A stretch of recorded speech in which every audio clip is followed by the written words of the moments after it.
Rym Selmi, welcome to the Plant Yourself podcast. Hi, Howie. How are you doing?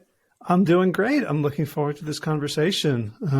And for people who are just listening, they should know they're missing a really radiant smile. So as soon as you came onto my screen, I'm like, oh, this is going to be fun. Thank you. Thank you so much. Yeah, which is good. I think it'd be hard to do what you're doing, which is sort of, selling delicious, healthy, vegan chocolates and chocolate products and be a depressed person. So I'm glad you got that smile. It would be hard. Yes. Yeah. Yes, especially because we were talking to a very broad scope of audience. So yeah, absolutely. Yeah. So often I love to begin just with, your story so people get to know you a little bit. Can you give us your bio? Yeah, sure. So I'm Rym. I was born in France. So I had this food cooking education from the country I'm from. And my parents are originally North African, so very, very strong cooking culture. But this cooking culture is very much oriented toward eggs and meat and fish and those kind of basically proteins, animal proteins. So I grew up in this kind of environment where my mom was an amazing cook. And when I grew up, I started really to travel the world, and I landed in the UK, where I started to work a hectic job. And when I quitted my job, I was totally miserable, very, very tired, exhausted, relying primarily on coffee and sugar. So I created some vegan, a Magnum type of ice cream. And because it was actually the moment where I started turning toward veganism, and because I read amazing stuff about it. So I created these kind of products first. This is a very short version to introduce myself, but we'll get into the details. I'm making notes on stuff I want to ask you. Okay. So I started creating this, and then I went back to another job, and then I felt that I actually had a product that I could commercialize. So basically I started growing in France and then traveling around the world, ending up in the UK, where I started to know about plant-based food and veganism, more generally speaking. And I'm now based in the US. I have a 2.5-year-old baby, and I'm building Mirror, basically. Oh, so North Africa, whereabouts are your folks from? Tunisia. Okay.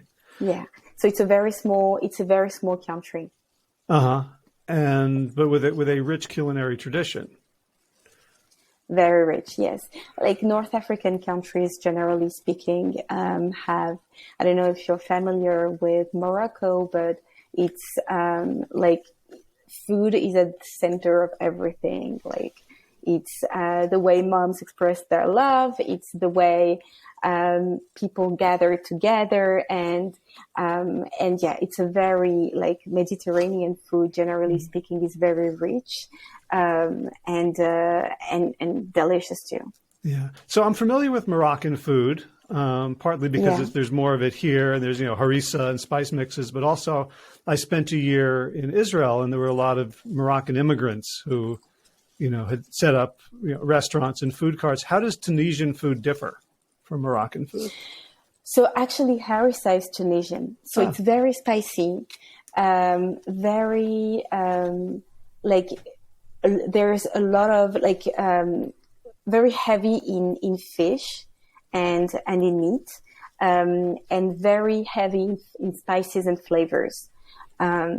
Yeah, so it's a bit for example, I don't know if you're very familiar with Asian food, but Korean food is really distinguished by the fact that it's meat-centric and the fact that it's very spicy. So I would say that it's more or less the same thing. Okay, gotcha. So that's what you grew up on. When did it start not agreeing with you? Or did you shift? I'm sure it's hard to get homemade Tunisian food in London. Like what did your diet turn into? So basically, when I moved to London, I was really leading this crazy life, like working without any exaggeration, like 18 hours a day. What were you doing? And I was working like as an investment banker. So I left these behind me because I really feel that it was not for me. Like my personality and everything and what I value in life was not really aligned with my values and also with my strengths, because I'm very creative and it's more a very do it the way I want or take the highway kind of approach. So it wasn't for me. So that's really when I quitted my job, I was totally addicted to sugar and I wanted to reconcile myself with my body. I was tired all the time, exhausted. I could, even if like I had a full night's sleep, I was totally exhausted. And I heard about dairy-free at that time, dairy-free diets. And people were like raving about the benefits of a dairy-free diet. So I started and I thought, okay, let's do this 2 weeks challenge. I did it and I enjoyed it. I really loved it. And I love the taste. I love the creativity, like around like dairy-free products, like for example, creating the dairy-free cheese and those kind of things. And then I was like, okay, so if I managed so easily to switch to a dairy-free diet, let's try to switch to a vegan diet. But again, there was no pressure. There was no judgment, no nothing. I didn't know anyone who was vegan at that time. So I just did it just for me because I love a good challenge. So I tried it.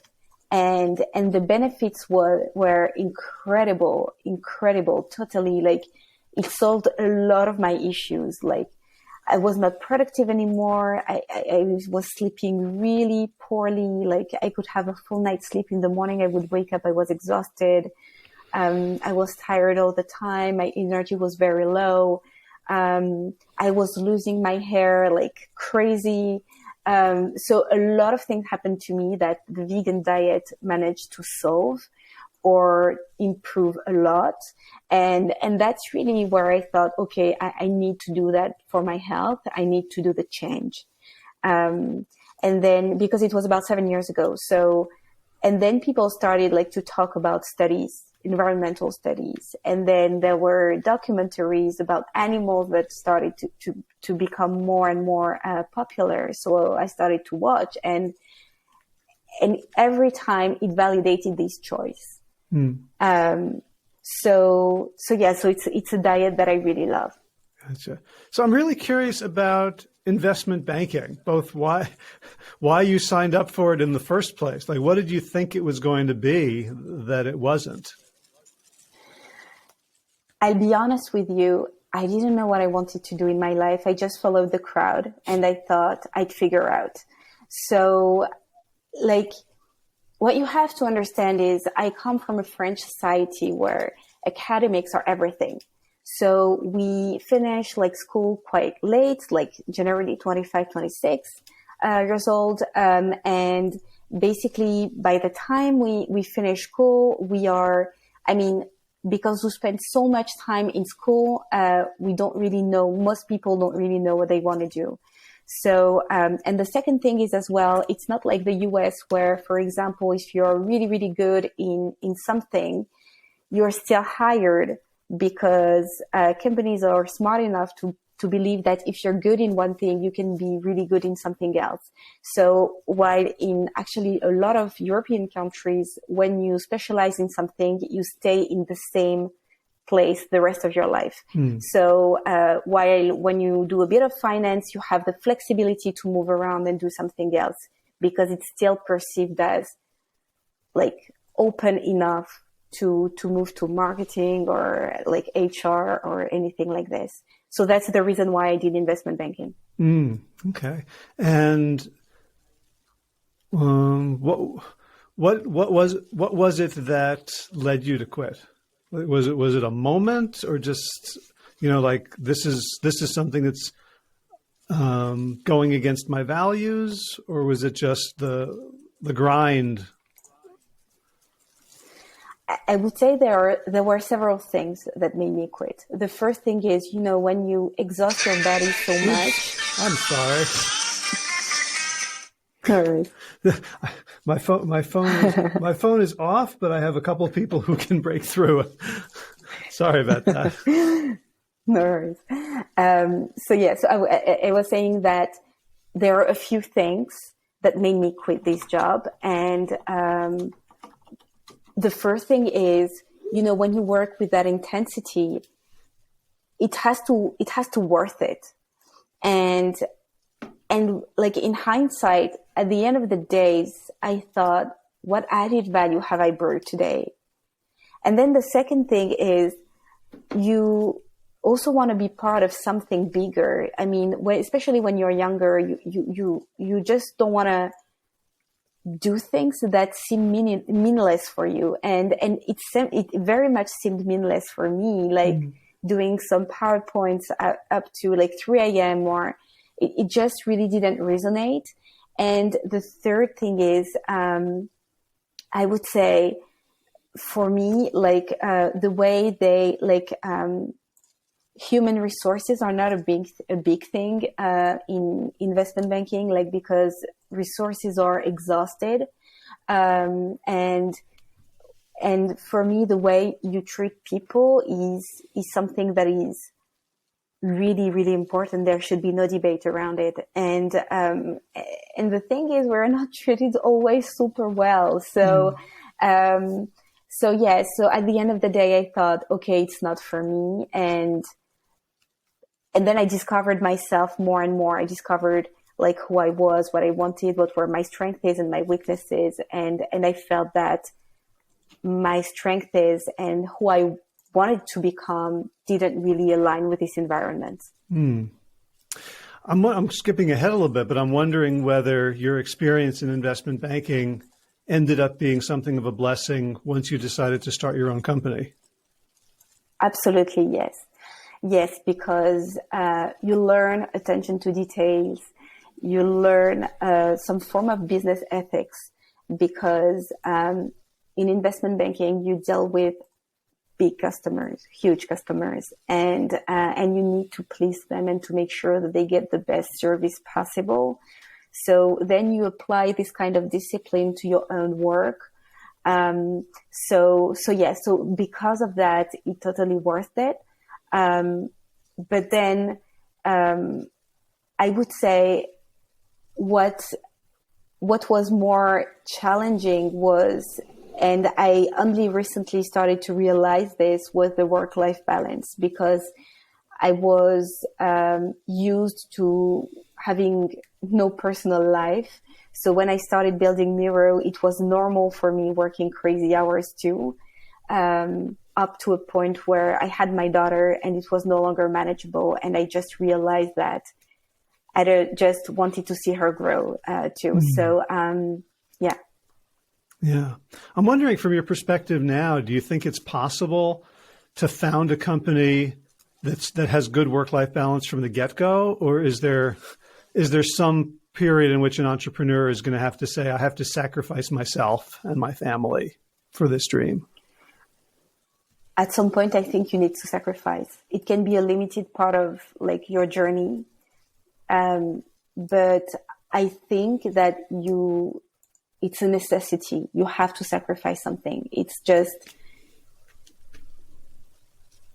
it's especially at the beginning, because there is so much to know. You need to know everything about, especially in my industry, food. So we need to be super careful with what we put in our products. So in terms of legal, we need to be totally compliant in terms of packaging, the claims we do, but also like we work with so many stakeholders.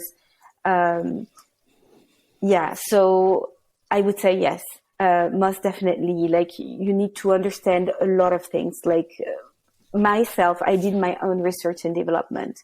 I didn't hire anyone, or So even for the ice creams that we used to do back in the days in London, and we manufactured, like it's very, very complex, and then because of that, I think it's a necessity to sacrifice at least for a period of time, a part of your life. Yes. So in London, you had quit the investment banking job, and I was curious, did you quit like feeling like I give up, I'm defeated, or like I'm putting this behind me and I'm excited for the next adventure? Like it's there's so many different ways you can quit something. Yeah, well, I realized I was living someone else's dream, and it was not mine. It was not mine. I just went there because I didn't know what else I would do in my life. I didn't know myself. I didn't know what were my strengths and weaknesses. So, and then, it's a vicious circle. You stay there because other people are there. You're just afraid of the way you're going to be judged and everything. But then at some point you just believe that, it's their dream. It's not yours. So for me, it was important to start chasing my own dreams. I would say that this was really like a trigger for me to realize this. Gotcha. And so once you started doing research, I imagine one of the things you discovered is that it's a really hard business to get into, to sell food that isn't sort of inferior, right? Like as long as you're selling inferior goods, there's always going to be a market for it. You can always sell it cheaply. You can always go to undercut your suppliers with another supplier. You can get chocolate from people who use child labor. But when you're trying to do something that's on a higher level, you mentioned all these stakeholders. Like how did you first think about what are the standards that you were going to insist upon, the things that would be deal breakers if you couldn't get them to build this company?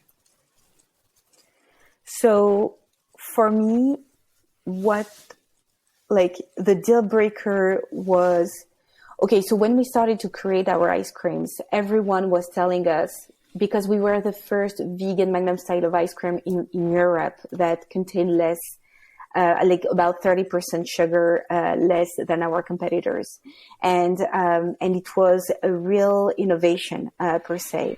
But when I created that, a lot of people told me, you will never do it. Like, I've been in the industry for 30 years and I'm an expert and expert this, expert that. But I just came with a lot of naivety and I didn't know what I didn't know. So I managed to do it, because that's the power of naivety sometimes. So, when you do that and you manage to create something that has this level of complexity just because it's vegan, just because it contains less sugar. For me, this is my story. Like, those products are my story, my own journey. Like, having started with a plant-based diet and then having reduced my sugar intake because of gestational diabetes was my story. I don't want to compromise on this. It's like compromising on this part of my life. So for me, this would be a big deal, deal breaker, that the product cannot be any more vegan, or they would have a high amount of sugar, or this would be a deal breaker. And then I would say that my parents being North Africans, it's really important for me to give back to the community, because I saw poverty from my own eyes, and I saw deep, deep poverty, like the kind of poverty where some mothers would take just some leaves they could find and put some hot water and blend it to get a soup. It's just stir the leaves for a soup, and they would feed their children with that because they would have nothing else to give back, to give. So that's why for us it's important to give back, and that's why on our website we clearly mention that we are giving back 10% of our revenue because of that. And now we are going one step further because we are enabling, and this is like the next development of Miro, like every single purchase on our website, like at checkout, the customer will have the possibility to choose the charity of his or her choice. And that's amazing because the money doesn't hit our bank account. It goes directly to the charity, and it gives a lot of comfort to people for donations. So for me, having to compromise on that would be a deal breaker too. So I would say like those elements are very inherent to the kind of product and company we are today. And we wouldn't be able to compromise on those. So what made you shift from ice cream to chocolates and baking products and confections? So when we launched our ice creams, we received a great, like, the feedback was just amazing. So we had like it was a really hit at launch. And, but then the problem we had was that we had to move to the US, which was great news for us because we could progress faster in our mission. Being in the US, people are being more open to learn new things. To taste new things. They are more open to variety than Europe. So it was great. But then when we moved here, initially I started to travel back and forth between Europe and the US. And then COVID hit and I wasn't able to travel back to the US anymore. And I had my daughter too. So what happened was that I had to just like bring all our operations here in the US. And then we started to do some market research to see if we could bring in our ice creams here. And we don't want to bring in a product if we believe that it's very well covered. And ice creams, vegan ice creams are very well covered in the US. There are a ton of delicious vegan ice creams. So we don't want to be like a plus one, like an additional delicious vegan ice cream product. So we thought, okay, let's put ice cream aside, and then with my gestational diabetes, I started to think, okay, if only I could have like a product where I feel satiated, where that is vegan, that is low or no added sugar. And this is really how I came to this conclusion that chocolate and baking products could be a really good fit, having tried all the no added sugar chocolate products here in the US. And then we also did like some market research, and we felt that vegan chocolate was not very well covered here because very often vegan chocolate is associated to dark chocolate, which by definition is vegan chocolate. There is very little white chocolate bars, for example, or very little creamy, like milky with a Y, chocolate bars that are vegan here. So we felt that there was something here. So when you say no added sugar, so what typically goes into a no added sugar chocolate product? Like I know there's like, 100% cacao, which is just bitter, right? Yes. And then, sort of 92%, 85%, and every time you go down a percent, it feels like it gets a little bit sweeter. What are the things that people use instead of sugar, and like, what's the landscape? What things are considered good and healthy? What things are out of favor? So basically I think there is a misconception about sugar. So a lot of people turn to coconut sugar because they feel it is healthier. It's brown sugar after all and everything. But when I did my market research, I realized that, my research for research and development, we realized that actually coconut sugar was still sugar. And all those natural sugars were still sugar, even if they were not refined. And I couldn't even consume it with my gestational diabetes when I was pregnant. So then I started to turn to, sweeteners.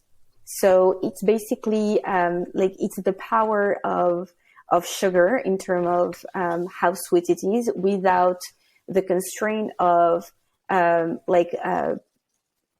like high blood sugar, like spike of blood sugar, and for us, so we started to look at several kind of alternatives, and there are a lot. There are a lot. So there's like the category of sugar alcohols. There's monk fruit that is quite new here. There's allulose that has been authorized since last year by the FDA. What is that? Allulose. Allulose? Allulose. It's never heard of it. Like, yeah. There's of course stevia. So we wanted, for us, what was important, having tried all those products, was to be able to have no aftertaste, because sweeteners can have aftertaste. And that's why we created a blend. So we took what, like, for example, something that came up in our research was that some people complained about xylitol. So xylitol has been around for so many years. It's safe. It comes from fruits, and blended with stevia, it can have a great sugar. Some people complained about it because it was causing stomach cramps. So we thought, okay, what can we do? And we thought, okay, well, a good and natural way of doing it would be to ferment it, to have like to get the best flavors out of erythritol, but also to remove the stomach cramps. And then we blended it with stevia, and so we buy our stevia directly from the farmers. And stevia can be difficult to manipulate, but then if you know how to manipulate, you can actually make sure there is like no aftertaste. And then we also added some chicory root fiber, and we created a blend that had absolutely zero aftertaste. Uh-huh. And so how much sugar is still in these products? Sorry, I think I said xylitol. I meant erythritol. Oh, okay. Sorry, we don't use any form of xylitol. No xylitol. So how much sugar? So it's meant to have less than a teaspoon for a whole bag or a whole bar. So it's about 3 to 4 grams. Uh-huh. And just for comparison's sake, how much sugar is in a similar sized bar of, I don't know, Equal Exchange or Trader Joe's or Hershey's? So let's say if it's not a dark chocolate bar, but let's compare let's say like our white chocolate bars compared to a standard white chocolate bar. I would say that ours have 4 grams sugar, and another one would have 46 plus gram sugars for the whole bar, and very often even in the 60. Gotcha. So it's a huge difference. Yes. Mm-hmm. Yes, it's a huge difference. Uh-huh. Okay, so you came to the United States. You realized that the ice cream wasn't going to work for various market reasons. Did you come to the U.S. to kind of chase the market? It sounds like a little bit like this is where the people are going to be open to something new. No. So we came to the U.S. because for us, Miro was not a product. So it was not tied to ice cream. It was really a mission. And the mission was to convince people that if they switch to a healthier life, and it can be like plant-based, no added sugar, then, if they find delicious products, they can switch easily to a healthier lifestyle. Mm-hmm. And this was our mission. And we felt that the US were so ready for it because people are so open to this. So, to this message. So we came here. Initially, we wanted to bring our ice creams here because we got all this feedback in the UK and in Europe, and it was a really good feedback. So we thought, we actually believe Americans will love it. But then there were so many delicious alternatives. So we thought, let's not compete here. They've been there for 10 years, 15 years. And so we're not going to do that. But then when I tried the chocolate equivalent or the baking chips equivalent, I was really, really shocked. And then when I started to discuss with manufacturers and their suppliers, their chocolate suppliers, they very often have the same chocolate supplier. And something that really shocked me was that they are very often proud of this supplier because it's a Belgian supplier, but having lived in Europe, having been raised there, we have like this chocolate culture that is very deep, actually. For us, we all know this supplier, and we all know that it's very like mass market kind of. Mm-hmm. Yeah. So I thought, no, like there got to be something we can do here in terms of what we can bring. So that explains. It was not just an opportunity. It was also because it was reflective of my own journey too.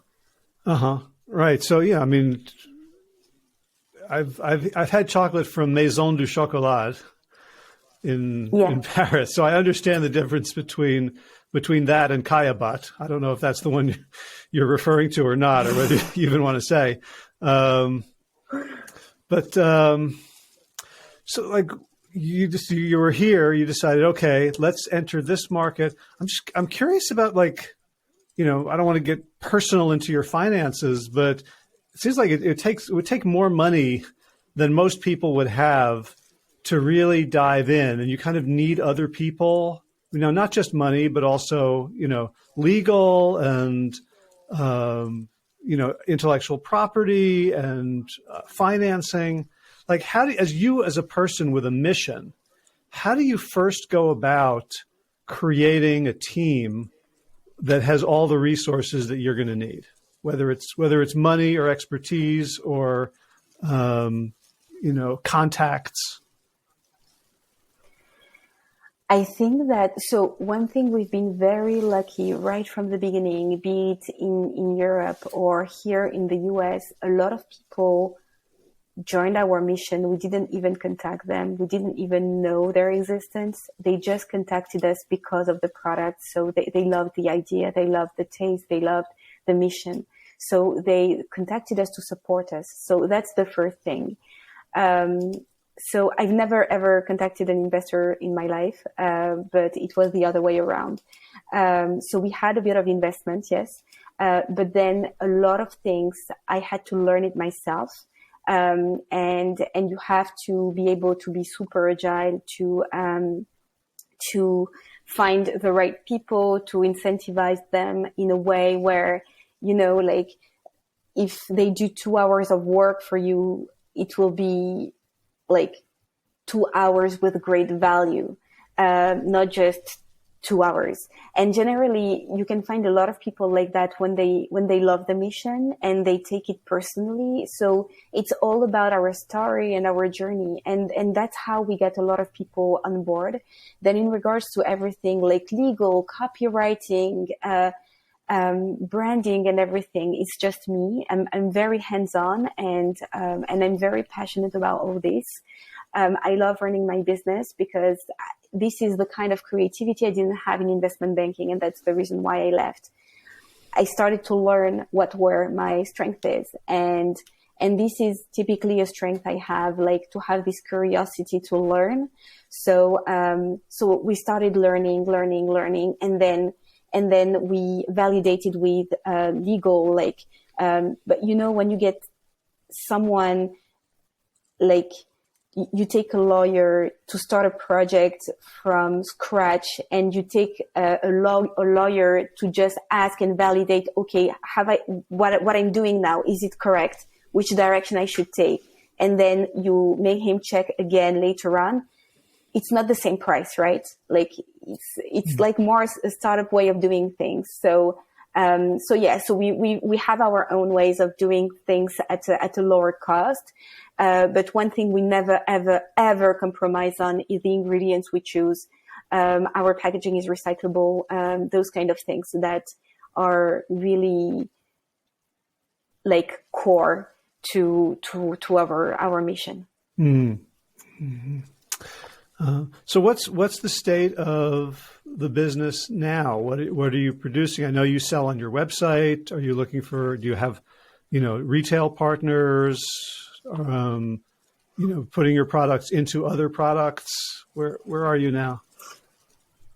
So at the moment, we just want to sell on our website. We don't want to go to Amazon. We don't want to go to retail. And I think it's going to last like about a year, just because our website is just a fantastic way to educate people about our products. You know, when you are in a supermarket, people take the decision. They have like there were a lot of studies about it, but in like the span of a quarter of a second, they take the decision on whether or not they're going to buy your product. So how can you convince people when your product is on the shelf?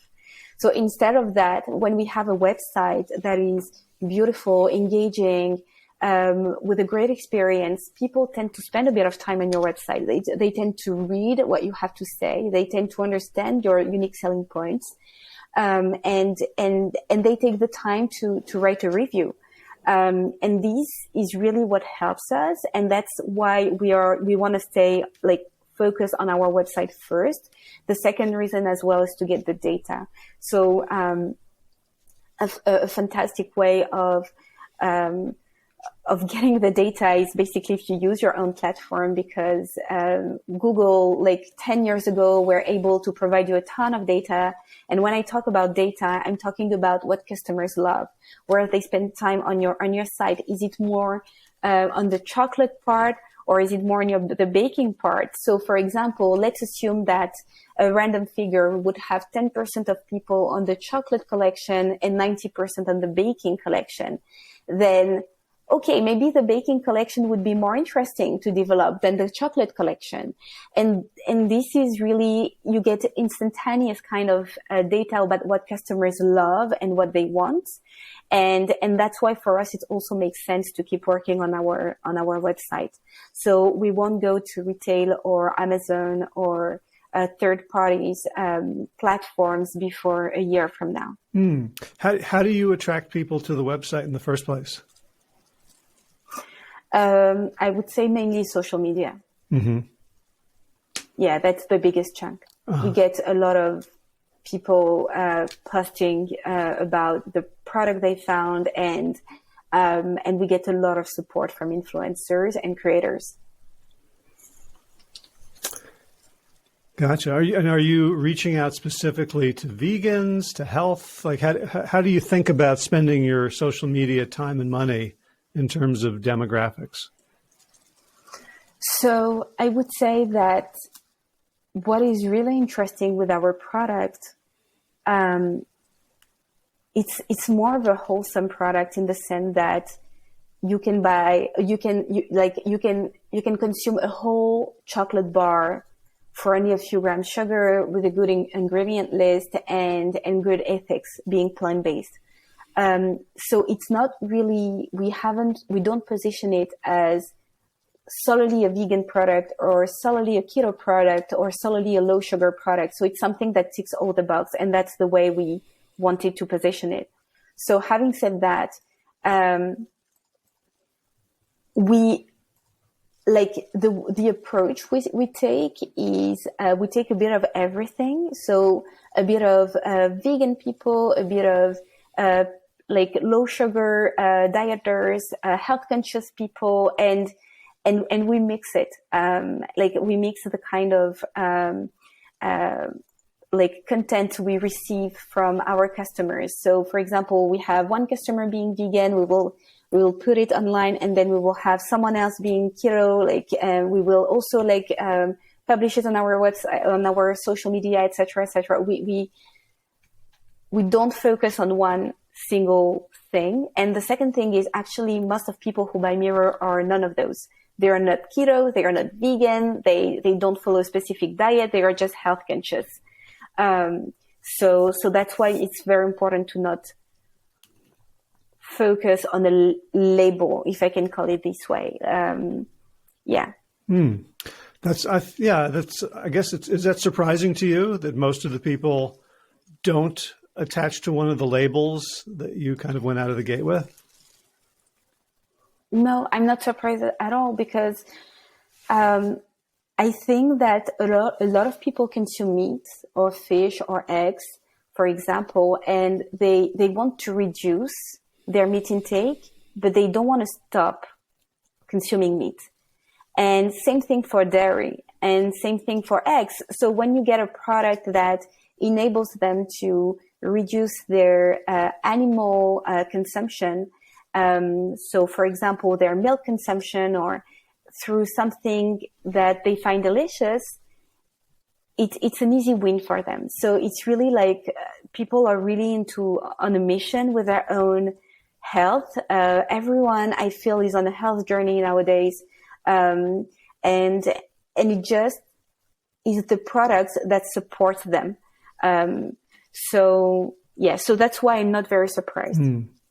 So one of the things I was thinking about in terms of like being part of the vegan plant-based community, which is a very complicated community or nested groups of communities, is you have like very, very strict whole food plant-based people who kind of feel like if you eat something that makes an apple not taste sweet, you shouldn't be eating it, right? Like, and then there's vegans who are like, we just want people to stop oppressing animals, so we don't care if you deep fry fake butter if that gets right. So kind of how do you navigate, because you're both sort of a vegan product and a healthy product, but you're not a healthy product in terms of like, listen, stop eating sweet foods, just eat berries and fruit.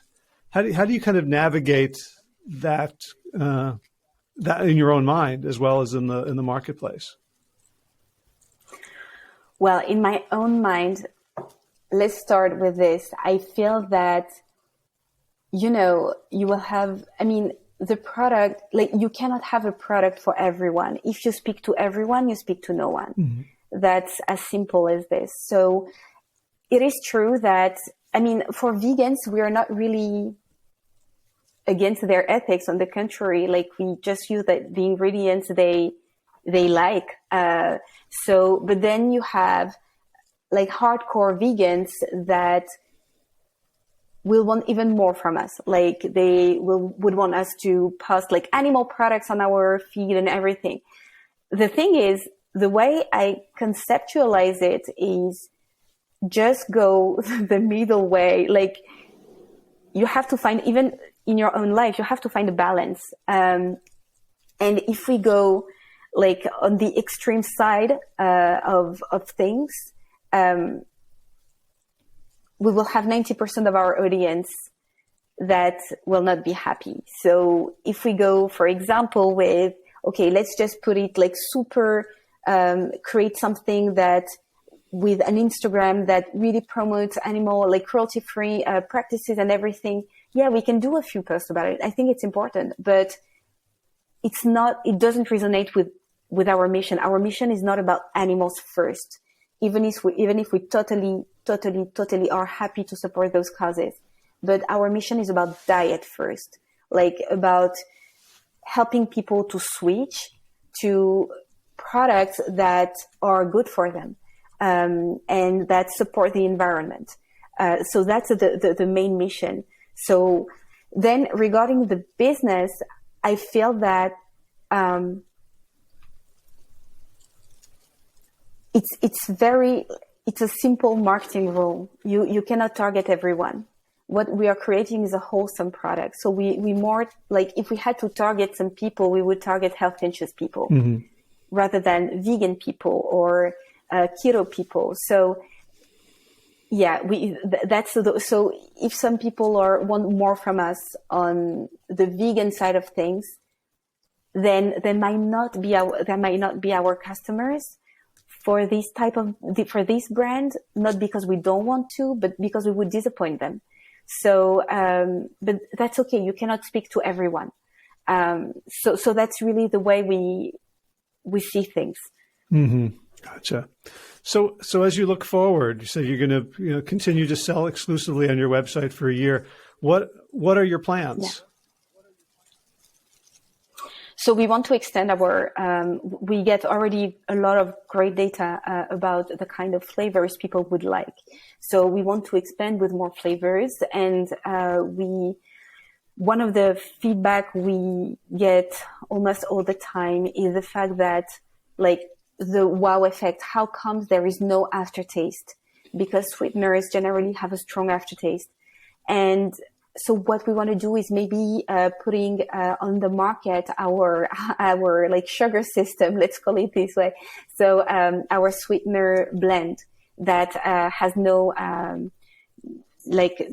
that contains no added sugar, and then another thing, we are also working on a different totally different kind of product that is still in the sweet treat space, that I feel can really help people like in their day-to-day life with those cravings. Let's say it this way. So with cravings. Okay. I recently read about the miracle berry. You familiar with that? Yes. Is that in there somewhere? Yes, I've heard about it.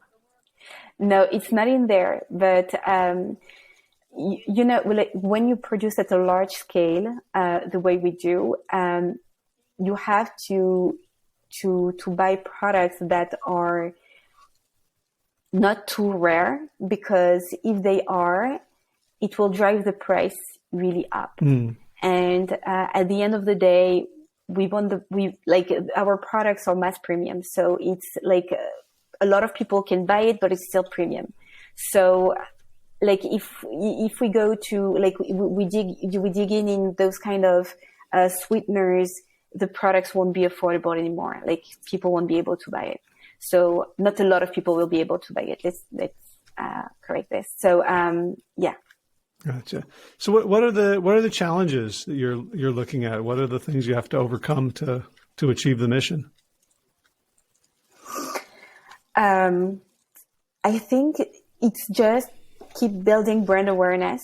It's not an easy thing. I mean, the US is a huge territory, and you have a lot of pockets of the US that have very, very different lifestyles compared to the East and West Coast.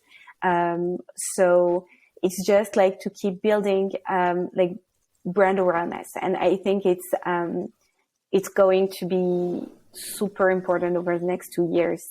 Yeah. It's so interesting because, I talk to a lot of vegan entrepreneurs who have, starry eyes and visions for saving the world. And they've got, their aunt's chili recipe or something. And I see that in you as well, but I also see like the business training where there's like, you're clearly very disciplined about what's possible, about what steps have to take place. I don't know if you, since the pandemic is starting to maybe become more endemic, if you're meeting with other entrepreneurs and you have sort of advice for people, who have the next great vegan product, because most things don't succeed, or they don't grow big enough that the person can ever get out from under it, and they become exhausted. Like, what do Yeah. what do you know from your background and your journey that you think could help other vegan or health food entrepreneurs?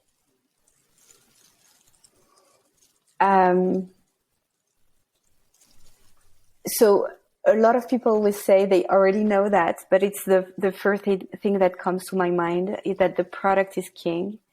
So it's really, really important. The product really fits with the audience. And that if there is no added value in this product, like for example, at the moment, the big trend is fake meat. So you will have like fake nuggets, fake beef, fake everything. For example, if they just add an additional fake meat, but it doesn't address the pain points of customers, which is, for example, a pain point that I have with fake meat is the fact that very often it's not very natural, like the ingredient list is very processed. So this could be a pain point. So if they don't address one of those pain points that a lot of customers have, then it's better to take your time and to think of another product or how you could actually improve even better your idea, to refine your idea. So that's really, I think it's super important to not just has like a Me Too product where you just come up with another protein bar, for example, but you come with a protein bar that has something extra, or actually even something less. So it can be less ingredients, more natural. It can be anything. So that's the way I see it, really, not coming to the market with a Me Too approach. And that's, that language of pain points means that you really have to become an anthropologist and a partner to your market.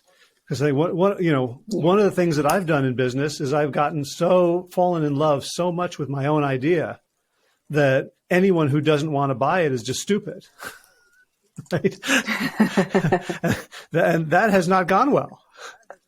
Right. So, I'm also hearing a tremendous amount of curiosity and humility and openness and hunger for feedback, as opposed to, I've got my product, and if you don't like it, I don't want to hear about it. Yes. I think you have to.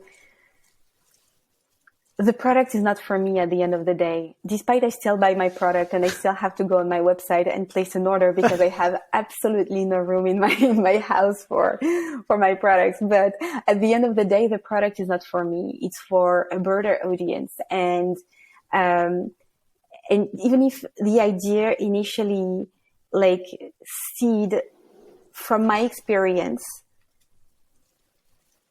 it has to blossom with other people's experience. And that's really the way I see it. It's not about me, or it's not about my pride or my ego, because sometimes it can hurt. Like a feedback, we all love positive feedback. And when there is a negative feedback, you have to face it. But at the end of the day, it's the journey that counts, because if you correct it, you just have to think about in which place you'll be a year from now, or it's 6 months from now, after improving your product or after coming up with new products. And it's just other people that matters. Being an entrepreneur, it's never you. It's always your employees. It's never your taste. It's always people's taste. You're just here as a, there's an orchestra in front of you, and just have to harmonize every bit of sounds and music and language. And that's essentially what I do, just making sure we harmonize everything. That's a beautiful metaphor. So before we go, let's build some brand awareness. So tell folks the name of the company, what you sell on the website, where they should go, and where you'd like them to follow you on social media, and how they can help you in your mission. Yeah, sure. So the name of the company is Miro, which is Miro. Just for the little story, it comes from Latin. It means to wonder. And then we added another I because it's more playful and in line with our brand identity. So, and our website is Miro, so MIIRO.co. And you can find us on our website, only on the website at the moment. Okay, great. And what are some of the products people can buy? So we have two range of products. So a chocolate collection product, which is peanut butter cups, chocolate bars, and we will add more products soon. And then we have a baking range product, which is more peanut butter baking chips, dark chocolate baking chips, a flavored sugar-free maple syrup. So that's the products we have so far. And we hope that in September we will be able to have more. Mm-hmm. Great. So I know, a lot of people, there's a lot of great vegan cookbooks that have, cakes or cookie recipes. And, they're basically whole food, plant-based cookbook, but then it'll say, add vegan chocolate chips. And, God knows what's in the vegan chocolate chips. Or, all right, add this recipe calls for half a cup of maple syrup, or, quarter cup of coconut sugar. And a lot of us just, it's in that cookbook. So we're like, well, it must be healthy, or I'm not even going to think about it. But this really is a range of products that will not add sugar, so that you're not just creating your own homemade versions of vegan junk food. So really encourage people to give it a try. MIIRO.co. And that's right. Maybe in a year or two, we can start finding it on shelves, right? Yes. So that's the goal. Great. So Rym, thank you so much for the work you've done, for moving this thing forward for all of us, and for taking the time today. Thank you so much for receiving me. I really enjoyed our conversation, and having the time to explain a bit more about our mission. So thank you. All right. Take care.